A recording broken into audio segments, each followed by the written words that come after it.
ओम अज्ञानतिमिरान्धस्य ज्ञानञ्जनशलाकया चक्षुरुन्मिलितं तस्मै श्रीगुरुवे नमः। श्रीचैतन्यमनोभीष्टं स्थापितं येन भूतले स्वयं रूपकदा मह्यं ददाति स्वपदान्तिकं।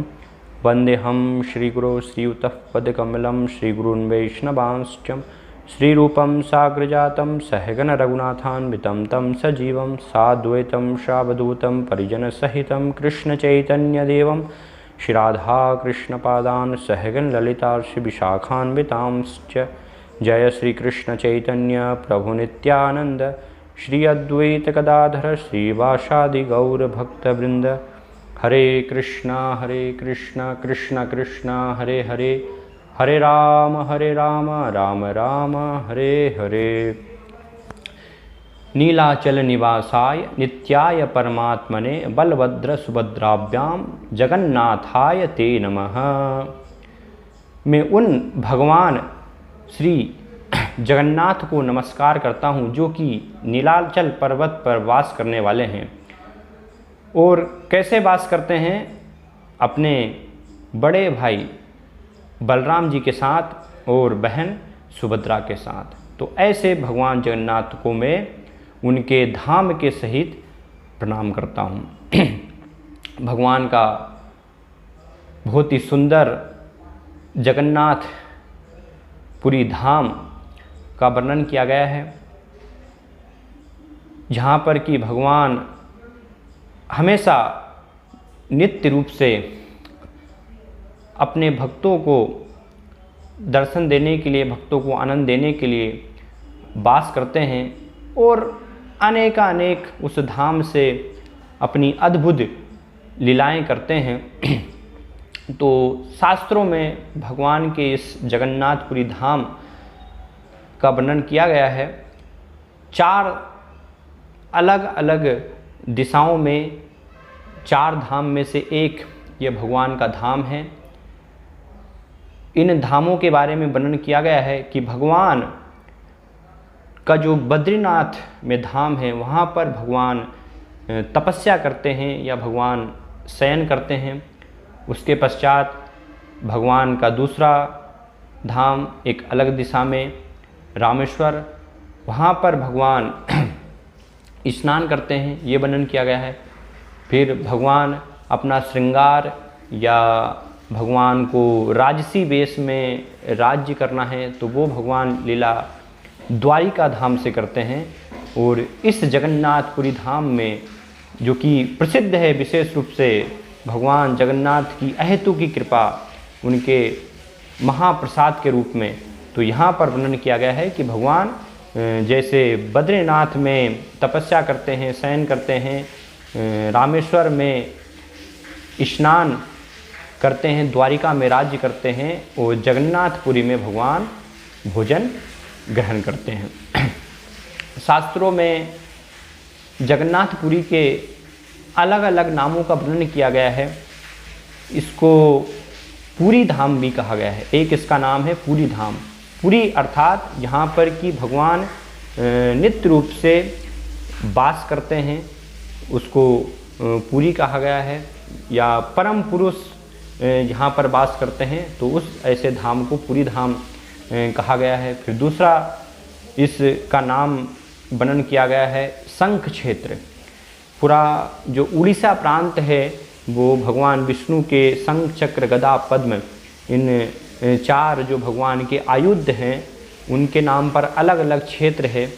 तो ये जगन्नाथपुरी विशेष रूप से इसको शंख क्षेत्र का भी वर्णन किया गया है, भगवान के विशेष आयुध के प्रतीक के रूप में। या उसके पश्चात तीसरा जो भगवान के इस धाम का नाम है वो है दशावतार क्षेत्र, क्योंकि भगवान जब भी अपनी लीलाएं करते हैं अलग अलग राम, नृसिंह, वराह, कूर्म, इन सभी रूपों में भगवान जब प्रकट होते हैं तो विशेष रूप से इस धाम के माध्यम से अपनी लीलाएं करते हैं। इसलिए इस जगन्नाथपुरी क्षेत्र को दशावतार क्षेत्र भी कहा गया है। फिर चौथा इस धाम का नाम वर्णन किया गया है श्री क्षेत्र। श्री अर्थात लक्ष्मी या भगवान की शक्ति।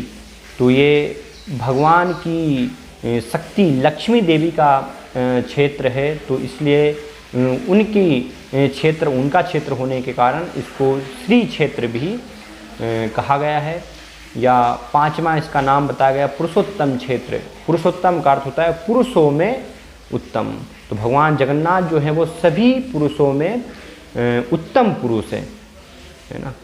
यहाँ पर इस भौतिक जगत में हम देखते हैं जो भी पुरुष है वो सब क्या है, वो अधम पुरुष है ना। लेकिन भगवान उत्तम, उत्तम अर्थात प्रकृति के 3 गुण, सतोगुण, रजोगुण, तमोगुण, इन तीनों से ऊपर जिनकी अवस्था है, पूर्ण रूप से सच्चिदानंदमय जिनका स्वरूप है, ऐसे भगवान पूर्ण पुरुषोत्तम का जो धाम है तो उसको पुरुषोत्तम क्षेत्र वर्णन किया गया है। फिर एक इसका नाम बताया गया है नीलाचल क्षेत्र, क्योंकि भगवान जगन्नाथ यहाँ पर नीलाद्रि पर्वत पर, ये नीलाचल क्षेत्र है नीलाद्रि पर्वत पर, तो इसलिए इसको नीलाचल क्षेत्र भी कहा गया है। या एक इसका नाम बताया गया है भौम बैकुंठ, क्योंकि इस जगत में यहाँ पर ये शाश्वत रूप से भगवान का धाम है। सृष्टि का विनाश हो जाता है तब भी भगवान का ये जगन्नाथपुरी धाम नित्य रूप से बना रहता है, तो इसलिए इसको भौम बैकुंठ भी कहा गया है। या एक और इसका नाम बताया गया है नृसिंह क्षेत्र। वर्णन किया गया है कि जब महाराज इंद्रधुम्न भगवान जगन्नाथ का मंदिर बनाने के लिए ब्रह्मा जी को आमंत्रित करने ब्रह्मलोक गए, और ब्रह्मा जी ने यहाँ पर आकर के यज्ञ किया, तो यज्ञ के माध्यम से, यज्ञ कुंड के माध्यम से भगवान नृसिंहदेव अपने उग्र रूप में, उग्रम वीरम महाविष्णु ज्वलंतम सर्वतोमुखम, इस प्रकार से ये ऐसे भीषण रूप में भगवान इस कुंड से प्रकट हुए, तो इसलिए इस क्षेत्र को नृसिंह क्षेत्र भी वर्णन किया गया है। तो विशेष रूप से भगवान का ये धाम प्रसिद्ध है, क्योंकि भगवान यहाँ पर जगन्नाथ, बलदेव और अपनी बहन सुभद्रा महारानी के साथ लीलाएं करते हैं, और विशेष रूप से भगवान जगन्नाथ की रथ यात्रा, तो इसके लिए बहुत ही ये प्रसिद्ध है, जिसमें कि हर वर्ष प्रतिवर्ष भगवान की रथ यात्रा के समय पर दर्शन के लिए लाखों श्रद्धालु एकत्रित होते हैं, और इस रथ यात्रा में भाग लेकर के भगवान की कृपा ग्रहण करते हैं, भगवान का प्रसाद प्राप्त करते हैं। तो वर्णन किया गया है कि ये भगवान जगन्नाथ इस रथ यात्रा के माध्यम से सभी जीवों पर अपनी अहेतुकी कृपा बरसाते हैं, सबको अपनी अहेतुकी कृपा देने का प्रयास करते हैं, क्योंकि शास्त्रों में वर्णन किया गया है रथे च बावनम दृष्ट्वा पुनर्जन्म न विद्यते। अगर कोई व्यक्ति एक बार भी भगवान जगन्नाथ को बलदेव और सुभद्रा महारानी के साथ रथ पर रथारूढ़ आसीन अगर देखता है, उनका दर्शन करता है, और चैतन्य महाप्रभु ने जिस प्रकार से रथ यात्रा के समय नृत्य किया, इस प्रकार से भगवान के समक्ष नृत्य करता है, तो इस जन्म मृत्यु के चक्र से मुक्त होकर के भगवान के धाम को व्यक्ति जाता है, उसको भगवान का धाम प्राप्त होता है। तो इस प्रकार से ऐसे व्यक्ति जो मुस्लिम हैं या अन्य धर्मों के लोग हैं, जो कि भगवान की शरण ग्रहण नहीं कर पाते या भगवान के मंदिर में प्रवेश नहीं कर पाते, तो भगवान ये साल में एक बार अपनी अहेतु की कृपा सभी को देने के लिए अपने धाम से, अपने मंदिर से बाहर आकर के और रथ पर आरूढ़ होकर के और सभी को इस रथ यात्रा के माध्यम से कृपा प्रदान करते हैं। इसलिए जगन्नाथ का अर्थ भी वर्णन किया गया है। जगत अर्थात वर्णन किया गया है जो गच्छति इति जगत, अर्थात जो चलता रहता है। तो हम देखते हैं इस संसार में हर वस्तु निरंतर गतिमान है ना, हर वस्तु निरंतर चल रही है। सूर्य है, चंद्र हैं, अलग अलग ग्रह हैं, ये सब घूम रहे हैं, और इस जगत में अनेक जड़ वस्तुएं भी, वृक्ष हैं, तो वो भी सब घूम रहे हैं एक योनियों से दूसरी योनि में, बार बार जन्म, पुनरपि जननम पुनरपि मरणम पुनरपि जननी जठरे शयनम। तो ये बार बार ये चक्र में सभी जीवात्माएं भ्रमण कर रहे हैं। तो जगन्नाथ का अर्थ है सभी जो घूमने फिरने वाली जो वस्तुएं हैं उनके स्वामी, उनको कहा गया है जगन्नाथ। अर्थात हम जगन्नाथ की अगर शरण ले लेते हैं तो फिर ये चक्र से हमारी मुक्ति हो जाती है। और बलदेव का अर्थ बताया गया है बल अर्थात शक्ति, और राम का अर्थ है आनंद। तो अर्थात जो हमें आध्यात्मिक आनंद प्राप्त करने की शक्ति देते हैं उनको कहा गया है बलराम। और सुभद्रा का अर्थ है सु अर्थात शुभ और भद्र अर्थात कल्याण, जिनके माध्यम से अर्थात भगवान जगन्नाथ, बलदेव और सुभद्रा तीनों एक साथ जो हैं हम सभी का कल्याण करने के लिए प्रकट हुए हैं, अगर हम ऐसे दयालु भगवान की शरण ग्रहण करते हैं। तो कैसे भगवान जगन्नाथ अपनी अहेतु की कृपा देने के लिए इस अद्भुत रूप में प्रकट हुए, इसका वर्णन किया गया है कि एक बार सतयुग के समय में महाराज इंद्रद्युम्न, जो कि उस समय उज्जैनी नगरी के राजा थे, वहाँ पर वो राज्य करते थे, तो उनके राज्य में एक अतिथि आकर के भगवान नीलमाधव का गुणगान करते हैं। बहुत ही सुंदर वो नीलमाधव का वर्णन करते हैं, जिसको सुन करके महाराज इंद्रद्युम्न चूँकि भगवान के भक्त होते हैं इसलिए प्रेम से वो भाव विभोर हो जाते हैं और भगवान का दर्शन करने के लिए, नीलमाधव का दर्शन करने के लिए उत्कंठित हो जाते हैं, लालायित हो जाते हैं कि किसी भी प्रकार से मुझे भगवान नीलमाधव के दर्शन करना है। और राज्य से एक प्रकार से अपने सब वैभव से उनकी अनासक्ति हो जाती है, उनको वैराग्य हो जाता है। तो अपने एक राज्य में उनके जो है प्रिय ब्राह्मण विद्यापति, उनको वो भगवान के इस रूप के नीलमाधव की खोज करने के लिए भेजते हैं। तो विद्यापति कई दिनों तक खोज करते करते, अलग अलग क्षेत्र में भ्रमण करते करते नीलाचल क्षेत्र यहाँ पर आते हैं और यहाँ पर उनकी भेंट होती है विश्ववासु से, जो वहाँ के जो आदिवासियों के मुखिया जो होते हैं विश्ववासु, तो उनसे उनकी भेंट होती है, जो कि नियमित रूप से इन भगवान नीलमाधव की पूजा किया करते थे। तो उनसे भेंट होकर के उनसे वो निवेदन करते हैं कि आप मुझे भी भगवान नीलमाधव के दर्शन कराइए। तो विश्ववासु के माध्यम से विद्यापति को नीलमाधव के दर्शन होते हैं। और फिर वर्णन है आगे कथा की किस प्रकार से दर्शन होने के बाद विद्यापति वापस आकर के महाराज इंद्रद्युम्न को ये सूचना देते हैं कि जो आपने वृत्तांत सुना था, गुणगान सुना था भगवान नीलमाधव के बारे में, तो वो उनकी प्राप्ति हो गई है। वो नीलाचल पर्वत पर निवास करते हैं। तो तुरंत महाराज प्रस्थान करते हैं वहाँ पर जाने के लिए, दर्शन के लिए। लेकिन जब वहाँ पर पहुँचते हैं तो देखते हैं कि भगवान के उनको दर्शन नहीं हो पाते, भगवान वहाँ से अपने आप को लुप्त कर लेते हैं। तो इस प्रकार से महाराज इंद्रद्युम्न हैं, विद्यापति हैं, विश्ववासु हैं, ये दुखी होते हैं कि भगवान नीलमाधव चले गए हैं। लेकिन नारद जी उनको आश्वासन देते हैं, नारद जी प्रकट होकर के महाराज इंद्रद्युम्न को, कि बहुत ही कम समय में वो जो है भगवान जो नीलमाधव हैं वो एक विशेष रूप में प्रकट होंगे आपके माध्यम से।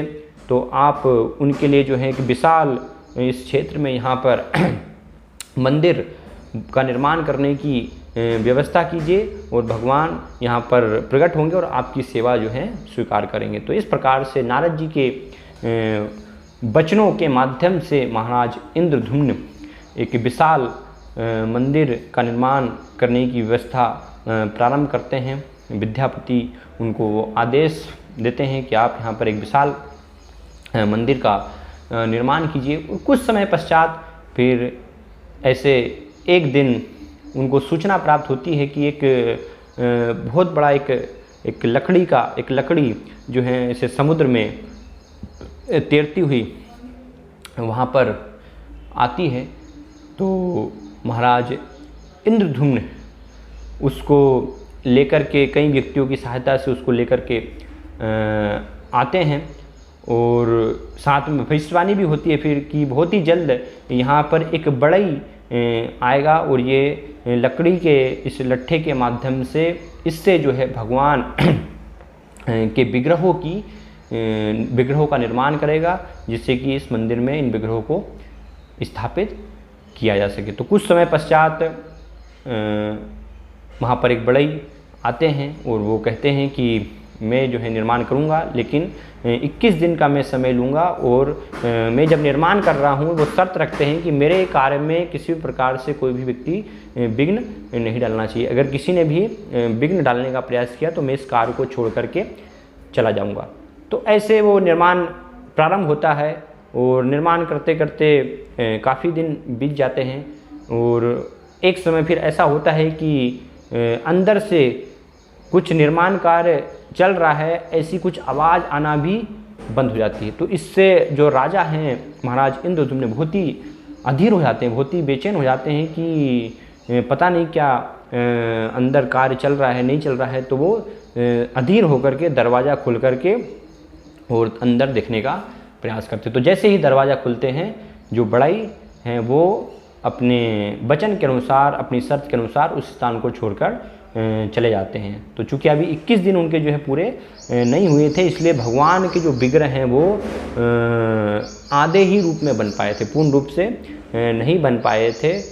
तो इस प्रकार से वो छोड़कर चले जाते। तो महाराज जब इंद्रद्युम्न देखते हैं कि भगवान के विग्रह जो है पूरे नहीं बन पाए हैं तो बहुत उदास वो होते हैं कि मेरे कारण जो है भगवान का पूर्ण रूप से निर्माण नहीं हो पाया। लेकिन वहाँ पर उनको आश्वासन प्राप्त होता है, भगवान जगन्नाथ स्वयं उनको वर्णन करते हैं कि वास्तव में ये मेरी ही लीला के फलस्वरूप हुआ है, मैं इन्हीं रूपों में प्रकट होने के लिए चाहता था, तो आप इसी रूप में जो है मेरी पूजा करने की व्यवस्था करें। इस प्रकार से भगवान उनको आदेश देते हैं। तो महाराज इंद्रद्युम्न बहुत ही प्रसन्न होकर के भगवान के इन जो हैं विग्रहों को स्वीकार करते हैं। एक और वर्णन आता है भगवान के इस अद्भुत रूप का कि भगवान ऐसे रूप में जो है क्यों प्रकट हुए।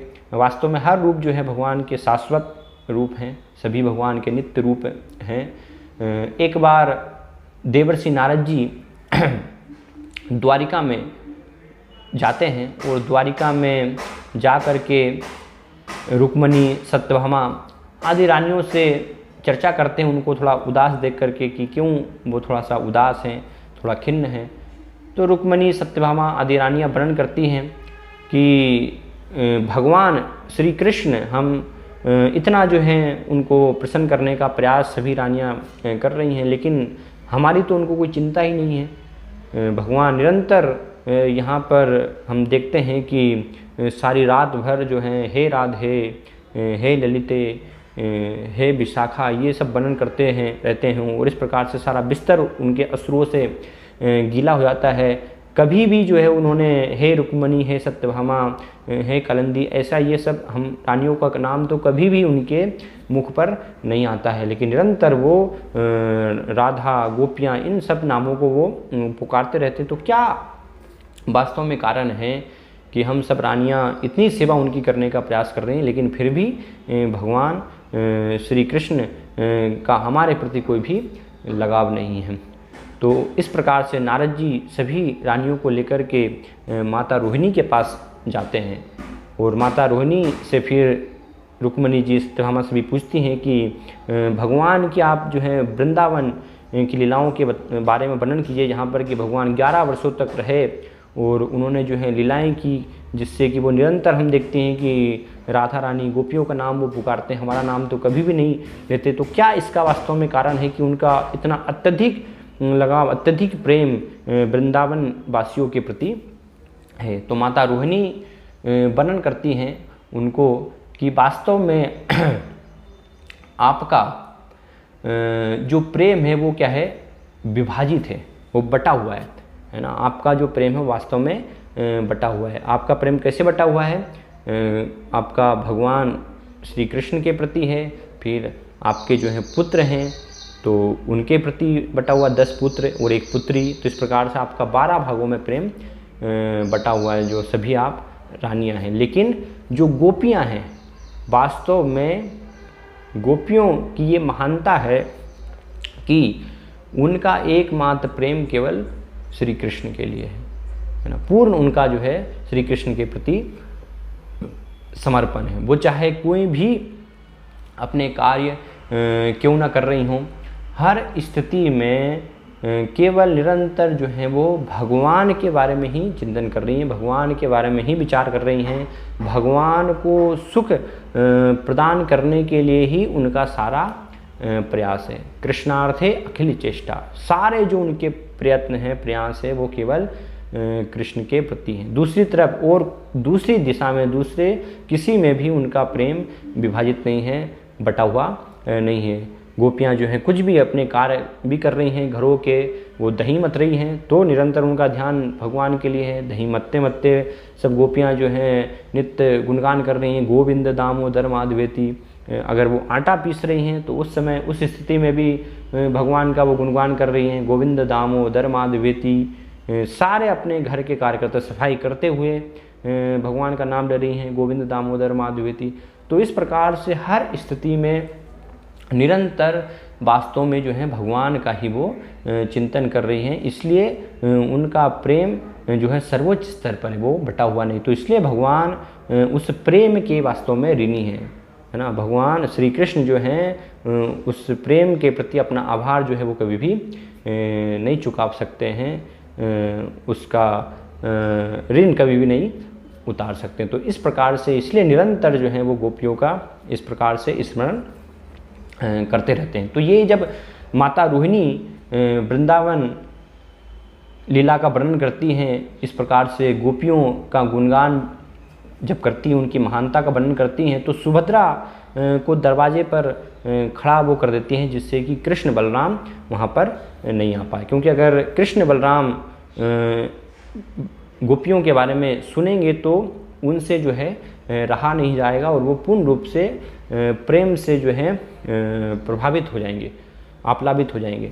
तो उन्होंने जो है इस कारण से सुभद्रा महारानी को खड़ा किया हुआ था। लेकिन कब जो है जब माता रोहिणी वर्णन कर रही थी गोपियों के बारे में, तो कब भगवान कृष्ण और बलराम सुभद्रा मानी के दोनों साइड में आकर के खड़े हो जाते हैं, किसी को पता ही नहीं चलता। और जब वो गोपियों के बारे में श्रवण करते हैं तो सारा उनका जो शरीर है वो तीनों का, भगवान कृष्ण बलराम और सुभद्रा मानी का शरीर पिघलने लगता है। और पिघल करके जो वास्तव में हम जगन्नाथ बलदेव और सुभद्रा महारानी का आज जो दर्शन करते हैं, जो रूप का जिसे हमें दर्शन प्राप्त होता है, वो रूप उनका जो है प्रकट होता है। वहाँ पर प्रेम से आप्लावित होने के कारण, प्रेम के सारे लक्षण आने के कारण सारा उनका शरीर जो है वो पिघल करके ये रूप उनका बन जाता है। तो जब इस रूप को जगन्नाथ बलदेव और सुभद्रा महारानी के इस आश्चर्यजनक रूप को नारद जी सभी रानियाँ देखते हैं तो बहुत ही वहाँ पर प्रसन्न होते हैं। तो ये भी भगवान के इस रूप के प्राकट्य की कथा वर्णन की गई है। फिर वर्णन किया गया है कि ये भगवान इस रूप के माध्यम से विशेष रूप से जगन्नाथ रथ यात्रा जो होती है तो उसका अपना एक विशेष महत्व है। और एक महत्व तो ये है कि भगवान सभी को इसके माध्यम से दर्शन दे रहे हैं, सभी को अपनी कृपा बिना कोई भेदभाव के प्रदान कर रहे हैं ये रूप दर्शन के माध्यम से, रथ यात्रा के माध्यम से। लेकिन दूसरा इसका एक गूढ़ रहस्य वर्णन किया गया है कि जो भगवान का धाम है जगन्नाथपुरी, और जगन्नाथपुरी धाम में ही एक मंदिर है गुंडिचा मंदिर, जिसको कि कहा गया है जो महाराज इंद्रधुम्न की पत्नी गुंडिचा महारानी, उनके नाम पर उस मंदिर का नाम रखा गया। तो महाराज इंद्रधुम्न ने जब मंदिर की स्थापना की तो उन्होंने विचार किया कि अगर मेरे पुत्र, मेरी संतान होगी तो वो इस मंदिर पर अपना अधिकार प्रकट कर सकती हैं, इसलिए मैं कोई भी संतान प्राप्त करने की इच्छा नहीं करूँगा। भगवान से वो ये वरदान की प्रार्थना करते हैं कि मेरी कोई भी संतान ना हो। तो इससे थोड़ा गुंडिचा महारानी जो है वो दुखी हो जाती हैं तो उसके परिणाम स्वरूप भगवान उनको अपनी कृपा प्रदान करते हैं और भगवान से वो वरदान प्राप्त करती हैं कि स्वयं मैं आपके पुत्र के रूप में आपके पास में रहूँगा। तो इस लीला के माध्यम से जगन्नाथ रथ यात्रा के माध्यम से वास्तव में भगवान जगन्नाथपुरी से गुंडीचा मंदिर जाते हैं, जहाँ पर कि महारानी गुंडीचा के पुत्र बन करके वहाँ पर जगन्नाथ बलदेव सुभद्रा महारानी रहते हैं। और आज भी इस प्रकार से लीला है कि महाराज इंद्रधनुष और गुंडीचा महारानी का पुत्र के रूप में श्राद्ध भी भगवान जगन्नाथ वहाँ पर उनका करते हैं। तो इसलिए इसको कहा गया है नीलाचल, और ये गुंडीचा जो है उसको सुंदराचल कहा गया। तो इस प्रकार से भगवान अपने धाम नीलाचल से सुंदराचल के लिए आते हैं, अर्थात भगवान जगन्नाथपुरी की तुलना की गई है कुरुक्षेत्र से, और गुंडीचा मंदिर को बताया गया वृंदावन। तो भगवान जो है वो कुरुक्षेत्र से वृंदावन इस लीला के माध्यम से आते हैं। तो ये लीला वर्णन की गई कि एक बार सूर्य ग्रहण के समय पर भगवान श्री कृष्ण कुरुक्षेत्र जाते हैं, और कुरुक्षेत्र में उनके साथ वहाँ पर उनकी सभी रानियाँ, बलदेव सुभद्रा महारानी, वो सब भी कुरुक्षेत्र में उस सूर्य ग्रहण के अवसर पर जाते हैं। और वृंदावन से सारे वृंदावनवासी, विशेष रूप से भगवान की प्रिय गोपियाँ, जिनमें भी प्रमुख श्रीमती राधा रानी, वो भी उस कुरुक्षेत्र में मिलते हैं। लेकिन वहाँ पर भगवान से जब वो मिलते हैं तो भगवान को राजसी वेश में देख करके, क्योंकि भगवान द्वारिका में तो क्या है, एक राजा के रूप में है ना, वृंदावन में भगवान का श्याम सुंदर रूप द्विभुज मुरलीधर भगवान एक ग्वाल वाल के रूप में है। तो वो रूप गोपियों को बहुत ही प्रिय हैं। गोपियाँ जो है निरंतर उस रूप का, द्विभुज मुरलीधर श्याम सुंदर रूप का दर्शन करना चाहती हैं। वो इस राजसी रूप का दर्शन करके उतना प्रसन्न नहीं होती हैं। तो इसलिए अपने हृदय रूपी रथ पर भगवान को आरूढ़ करके सभी गोपियाँ और श्रीमती राधा रानी उस राजसी वेश के माध्यम से भगवान कृष्ण को कुरुक्षेत्र से ले करके और वृंदावन लेकर के आना चाहती, वृंदावन ले जाना चाहती हैं अपने हृदय रूपी रथ पर सवार करके।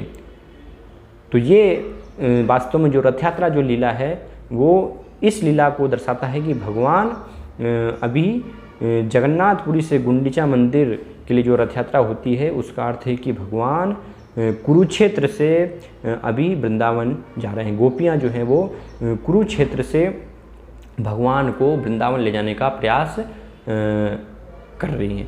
और भगवान स्वयं कलयुग में चैतन्य महाप्रभु के रूप में जो प्रकट हुए, जो कि स्वयं कृष्ण है, स्वयं जगन्नाथ है, यही गौर सही कृष्ण सही जगन्नाथ, है ना। चैतन्य महाप्रभु जो है वो स्वयं कृष्ण है, स्वयं जगन्नाथ ही हैं, लेकिन विशेष रूप से राधा रानी के भाव में प्रकट हुए, राधा रानी की भक्ति को दर्शाने के लिए। तो जब चैतन्य महाप्रभु जगन्नाथ रथ यात्रा के समय भगवान जगन्नाथ बलदेव सुभद्रा महारानी के समक्ष नृत्य करते थे और रथ को खींचते थे, तो कई बार भगवान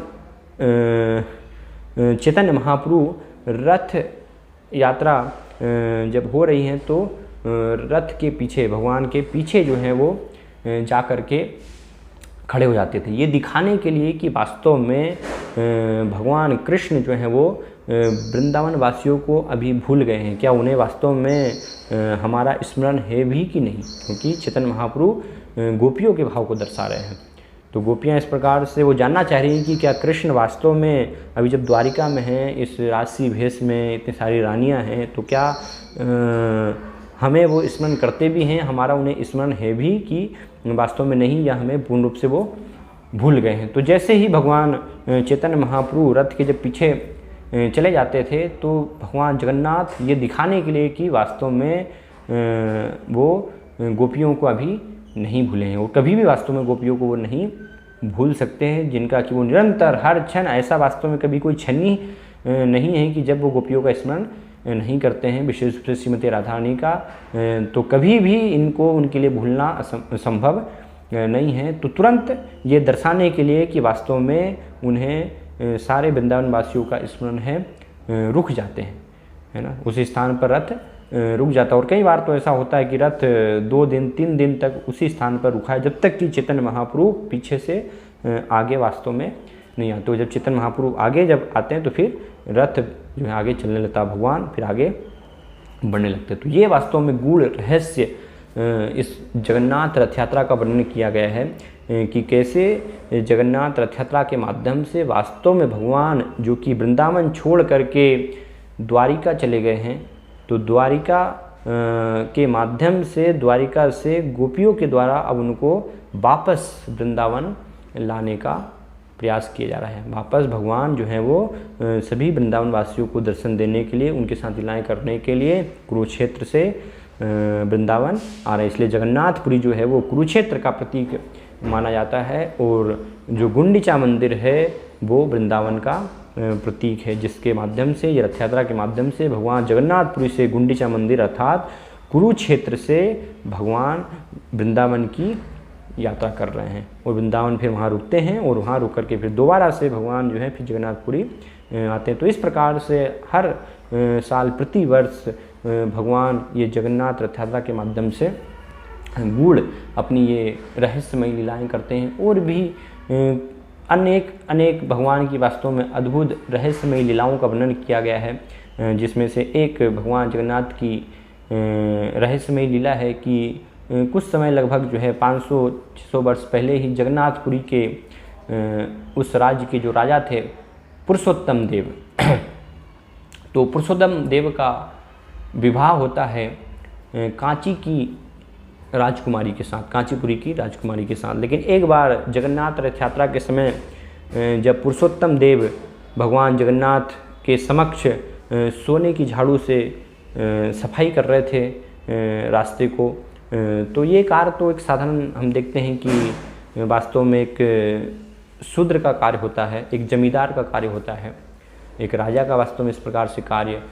ये नहीं है। तो कांचीपुरी के जो राजा हैं वो देख करके कि राजा जो हैं इस प्रकार के कार्य कर रहे हैं, तो मैं अपनी पुत्री का विवाह एक जमींदार से जो है नहीं करवाना चाहता, इस प्रकार से वो वचन कहते हैं। तो राजा इसको वास्तव में अपना अपमान महसूस करते हैं, और अपना अपमान नहीं, ये तो भगवान का जो है अपमान, भगवान जगन्नाथ का वास्तव में अपमान है। इस प्रकार से वो समझ करके कांचीपुरी पर हमला करते हैं। लेकिन होता क्या है कि वास्तव में वहाँ पर वो युद्ध हार जाते हैं और वापस आते हैं। तो उनको एक साधु के माध्यम से पता चलता है कि वास्तव में आपने जो है आक्रमण करने से पहले भगवान जगन्नाथ की अनुमति नहीं ली, इसलिए आपको ये युद्ध में पराजित होना पड़ा। तो आप भगवान जगन्नाथ की तो इस प्रकार से चिंतन करते हैं रात्रि में, और उनको रात में स्वप्न के माध्यम से भगवान जगन्नाथ के द्वारा आश्वासन प्राप्त होता है कि मैं और बलराम जो हैं आपकी तरफ से युद्ध लड़ने के लिए आएंगे, तो आप दोबारा से इस प्रकार से कांचीपुरी के लिए प्रस्थान कीजिए। राजा प्रस्थान करते हैं अपनी सेना के साथ, लेकिन थोड़ा सा असमंजस भी था कि वास्तव में भगवान इसमें है कि नहीं है। तो एक स्थान पर दो जो हैं घोड़ों पर, एक काले और एक सफ़ेद घोड़े पर दो व्यक्ति जाते हैं, और रास्ते में एक स्थान पर वो नदी या कुछ ऐसा स्थान है, वहाँ पर वो पानी एक बूढ़ी महिला से ग्रहण करते हैं, और साथ में कुछ वो उसके माध्यम से कुछ मूल्य मांगती है। तो उनके पास कुछ मूल्य तो नहीं होता है, लेकिन अपना जो है कंगन या अंगूठी अपने हाथ की वो निकाल करके उनको देते हैं, और कहते हैं कि महाराज जब पुरुषोत्तम जब आएंगे तो ये आप उनको दे करके और उनसे आप इसका मूल्य ले लेना। तो बाद में जब उनके पीछे भगवान महाराज पुरुषोत्तम जब वहाँ पर पहुँचते हैं, और जब वो बूढ़ी महिला उनको ये अंगूठी दिखाती है, तो वो तुरंत पहचान जाते हैं कि ये तो भगवान जगन्नाथ की जो है अंगूठी है। तो इस प्रकार से उनको आश्वासन प्राप्त होता है कि हमारी सेना में अभी भगवान जगन्नाथ हैं। तो कृष्ण बलराम जो हैं वो युद्ध लड़ते हैं, और इस प्रकार से महाराज पुरुषोत्तम विजयी होते हैं।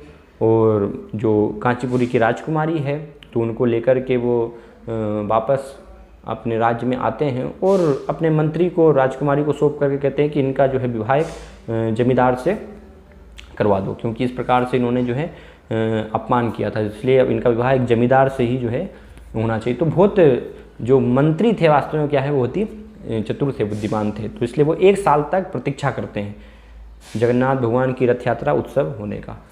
और जब 1 साल के बाद विशेष दिन पर जिसमें कि भगवान जगन्नाथ की रथ यात्रा होती है वो समय आता है, और उस रथ यात्रा में जब महाराज पुरुषोत्तम भगवान जगन्नाथ के रथ के आगे जब सफाई कर रहे होते हैं, झाड़ू से रास्ते को साफ कर रहे हैं, तो ये मंत्री जो राजकुमारी हैं पद्मावती, उनको लेकर के आते हैं और महाराज पुरुषोत्तम से कहते हैं कि आपने कहा था कि इनका विवाह में एक जमींदार से करवा दूं, तो अभी आज मुझे वो जो जमींदार जो है वो मिल गए हैं, तो आप इन्हें स्वीकार करें। तो इस प्रकार से महाराज पुरुषोत्तम जो हैं वो राजकुमारी पद्मावती को स्वीकार करते हैं और उन्हीं के पुत्र आगे चल कर के महाराज प्रतापरुद्र होते हैं, जो कि चैतन्य महाप्रभु की लीलाओं में भाग लेते हैं।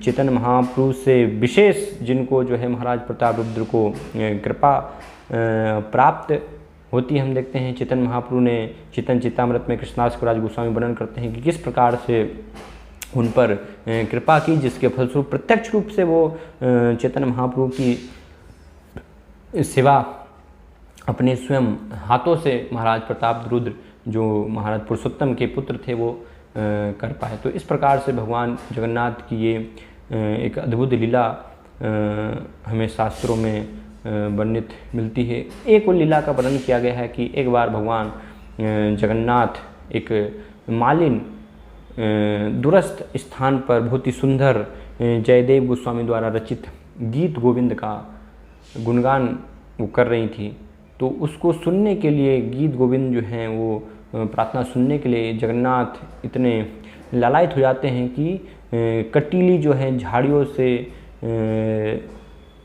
होकर के ऐसे रास्ते से होकर भी वहाँ पर सुनने के लिए जाते हैं और बहुत जल्दी जल्दी जाते हैं और वापस भी आना है, क्योंकि पुजारी जो है वो मंदिर खुलने वाले हैं। तो ऐसे आने में उनके बहुत सारे जो है कपड़े फट जाते हैं, उनके आभूषण सब जो हैं तितर बितर हो जाते हैं। तो जब पुजारी ये देखते हैं भगवान के कपड़े फटे हुए, तो वो इसकी सूचना जो है राजा को देते हैं। तो राजा जब उनको ये पता चलता है उनको स्वप्न के माध्यम से फिर कि भगवान इस प्रकार से मालिन के पास वहाँ पर ये प्रार्थना गीत गोविंद सुनने के लिए गए, तो वो उनको जो है मंदिर में नियुक्त करते हैं महाराज नियमित रूप से भगवान के समक्ष ये गीत गाने के लिए, और सारी उनकी जो व्यवस्था है उनकी देखरेख है उसकी भी जिम्मेदारी राजा उठाते हैं। तो इस प्रकार से भी हम देखते हैं कि भगवान जगन्नाथ ये लीला मालिन के साथ ये लीला करते हैं गीत गोविंद को श्रवण करने के लिए। और विशेष रूप से श्री चैतन्य महाप्रभु जो कि स्वयं जगन्नाथ हैं, तो वो हमें एक भक्त के रूप में सिखा रहे हैं। भक्त के रूप में चैतन्य महाप्रभु हमें सिखाते हैं कि वास्तव में ये जो जगन्नाथ रथ यात्रा है, जिसके माध्यम से कि चैतन्य महाप्रभु सिखा रहे हैं कि कैसे भगवान जगन्नाथ बलदेव और सुभद्रा महारानी के साथ सबको जो है कृपा देने के लिए प्रकट हुए हैं। इस जो जगत निरंतर चल रहा है, जिसमें कि निरंतर परिवर्तन होता रहता है, तो कैसे इस जगत से पूर्ण रूप से हम मुक्त हो सकते हैं, भगवान की हम सेवा में संलग्न हो सकते हैं, जो कि हमारी स्वाभाविक स्थिति है, हमारी शाश्वत स्थिति है। इस जगत के जन्म मृत्यु के चक्र से मुक्त होकर के भगवान के धाम को हम कैसे प्राप्त हो सकते हैं। तो उसके लिए बताते हैं कि हमें भगवान जगन्नाथ बलदेव और सुभद्रा महारानी को इस रथ यात्रा के माध्यम से अपने हृदय रूपी रथ पर हमें उनका स्वागत करने के लिए हमें वास्तव में तैयार होना होगा। ये एक और गूढ़ इसका अर्थ वर्णन किया गया है, क्योंकि हमारा हृदय जो है वो रथ के समान बताया गया है ना। तो रथ पर हम देखते हैं कि भगवान जगन्नाथ बलदेव और सुभद्रा महारानी को आरूढ़ किया जाता है, ये रथ यात्रा में उनको उस पर विराजित किया जाता है। तो भगवान हमारे हृदय रूपी रथ पर कब विराजमान होंगे, जब पूर्ण रूप से हमारा हृदय भगवान को विराजित करने के लिए, क्योंकि भगवान क्या है, परम शुद्ध, शुद्ध अति शुद्ध।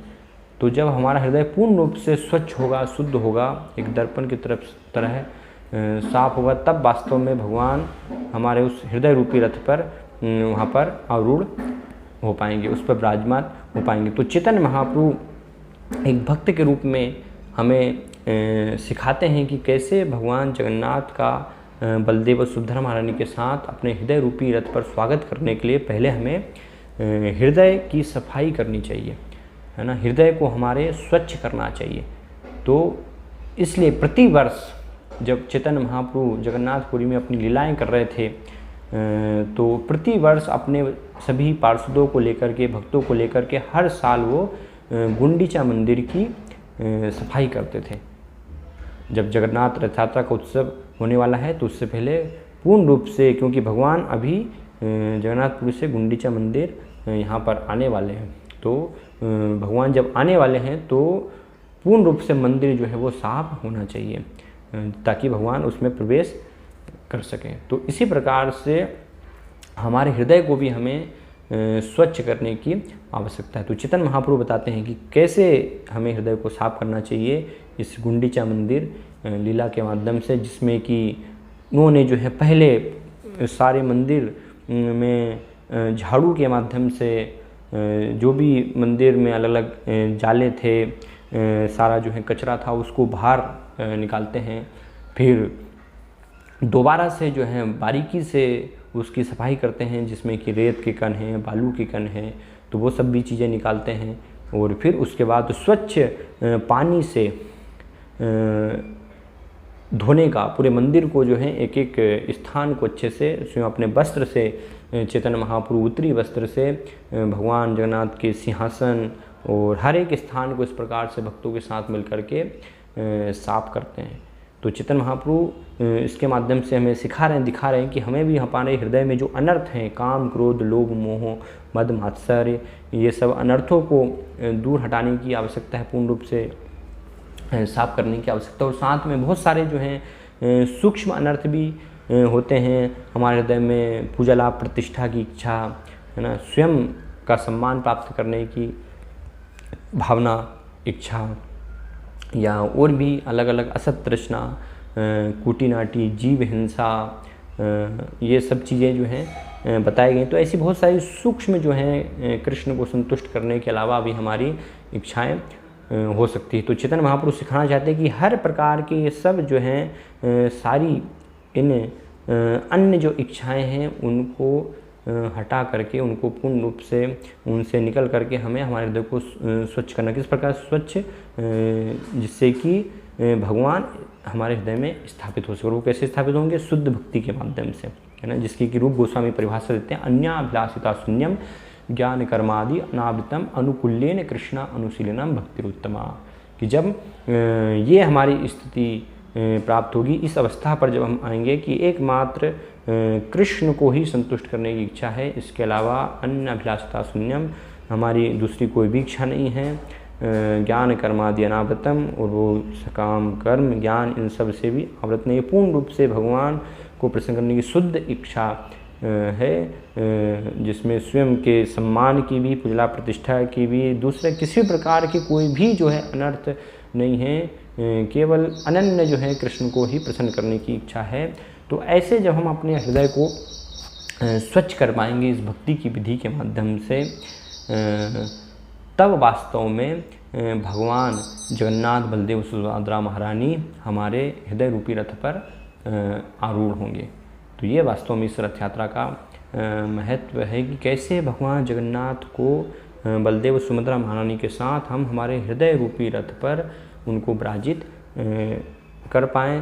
तो उसके लिए हमें पहले पूरी निष्ठा के साथ, पूरे प्रयास के साथ भगवान का स्वागत करने के लिए अपने हृदय रूपी रथ पर उनको विराजित करने के लिए हमें निरंतर हर दिन हमारे हृदय की सफाई हमें करने का प्रयास करना चाहिए। और कैसे यह सफाई करनी है?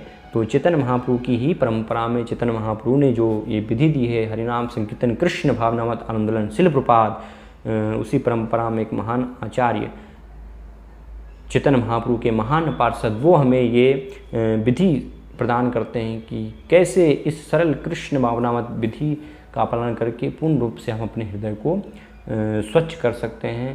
तो इसलिए हम देखते हैं कि शिलपाद ने जो जगन्नाथ रथ यात्रा सिर्फ जगन्नाथपुरी में भगवान जो लीला करते हैं उसको सारे विश्व में सभी लोगों के लिए, कि जो लोग ऐसे जगन्नाथपुरी नहीं जा पा रहे, वहाँ दर्शन नहीं कर पा रहे, वो लोग भी भगवान जगन्नाथ की कृपा प्राप्त कर सके। तो हर एक शहर में, हर एक स्थान पर उन्होंने इस प्रकार से ये रथ यात्रा का आयोजन किया, अपने शिष्यों को प्रोत्साहित किया कि भगवान का इस प्रकार से उत्सव सारे विश्व में जो है आयोजित किया, जिससे कि सभी लोग जो है लाभ ले पाएँ। तो इस प्रकार से अगर हम श्रील प्रभुपाद द्वारा जो बताई गई पद्धति है, जो कृष्ण भावनामृत की विधि है, नियमित रूप से भगवान के नामों का कीर्तन, हरे कृष्ण महामंत्र का कीर्तन, श्रील प्रभुपाद ने जो हमें शास्त्र दिए हैं, भगवद गीता, श्रीमद् भागवतम, उनका नियमित रूप से श्रवण करना और साथ में सारे पाप कर्मों को त्याग करना और भक्तों के संग में इस प्रकार से हम ये क्रियाएं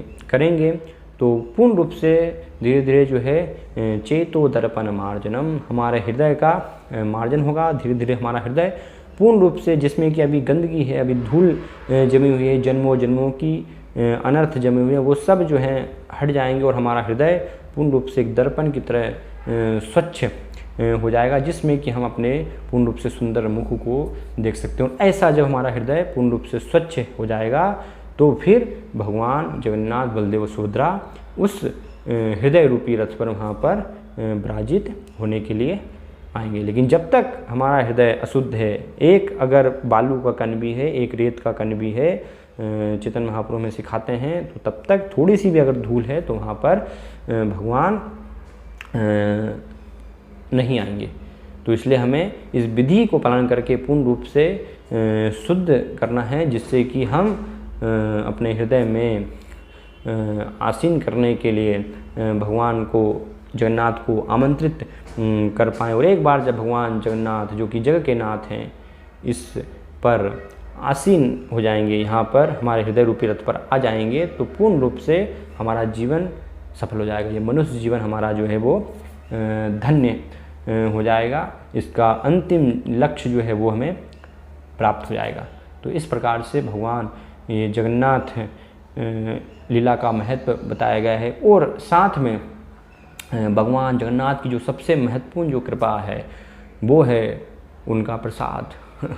तो सारे जगत में जो है भगवान जगन्नाथ का प्रसाद की महिमा प्रसिद्ध है। लेकिन हम देखते हैं कि इससे पहले वास्तव में इस जगत में जो है सभी को, किसी भी व्यक्ति को, सामान्य व्यक्ति को भगवान का प्रसाद जो है वो प्राप्त नहीं हो पाता था। तो एक बार शिव जी को कैलाश पर्वत पर जाकर नारद जी ये भगवान जगन्नाथ के प्रसाद की महिमा का वहाँ पर गुणगान करते हुए वर्णन करते हैं कि एक बार जब मैंने भगवान के से जब प्रसाद की जो है महिमा सुनी तो मेरी भी इच्छा हुई उस प्रसाद को ग्रहण करने की, और उसके फलस्वरूप मैंने लक्ष्मी जी के पास जाकर के उनकी निरंतर 12 वर्षों तक उनकी सेवा की। तो उस सेवा के परिणाम स्वरूप लक्ष्मी जी ने प्रसन्न होकर के मुझे कुछ वरदान प्राप्त करने के लिए कहा कि क्या मेरी इच्छा है। तो मैंने कहा कि मेरी एक ही मात्र यही इच्छा है कि आज तक जो है मुझे भगवान का उच्छिष्ट प्राप्त नहीं हुआ है, मुझे भगवान का प्रसाद प्राप्त नहीं हुआ है, तो अगर वो आप मुझे दिला सकें। तो लक्ष्मी जी कहती हैं कि इसके लिए तो मुझे मेरे स्वामी जो है उन्होंने मना किया है, लेकिन फिर भी चूँकि तुमने इतनी सेवा की है और मैंने तुम्हें ये वरदान देने का वचन दिया है, तो मैं अवश्य कुछ युक्ति निकाल करके तुम्हारी इस प्रकार से ये अभिलाषा को पूर्ण करूँगी। तो लक्ष्मी जी कुछ समय के पश्चात फिर भगवान से इस प्रकार से अपनी इच्छा को बताती हैं कि नारद जी को मैंने इस प्रकार से कहा है। तो भगवान कहते हैं कि ठीक है, उनको आप प्रसाद दे सकती हैं, लेकिन जब मैं अनुपस्थित हूँ। तो इस प्रकार से फिर लक्ष्मी जी नारद जी को भगवान का जो है महाप्रसाद, उनका उच्छिष्ट प्रदान करते। तो जैसे ही नारद जी उस प्रसाद को ग्रहण करते हैं, उस प्रसाद को लेते, तो उनके स्पर्श मात्र से, वास्तव में उस महाप्रसाद के स्पर्श मात्र से ही नारद जी के अंदर सारे भाव के जो हैं लक्षण, अष्ट सात्विक विकार प्रकट हो जाते। वो नाचने लगते हैं, गाने लगते हैं, हंसने लगते हैं।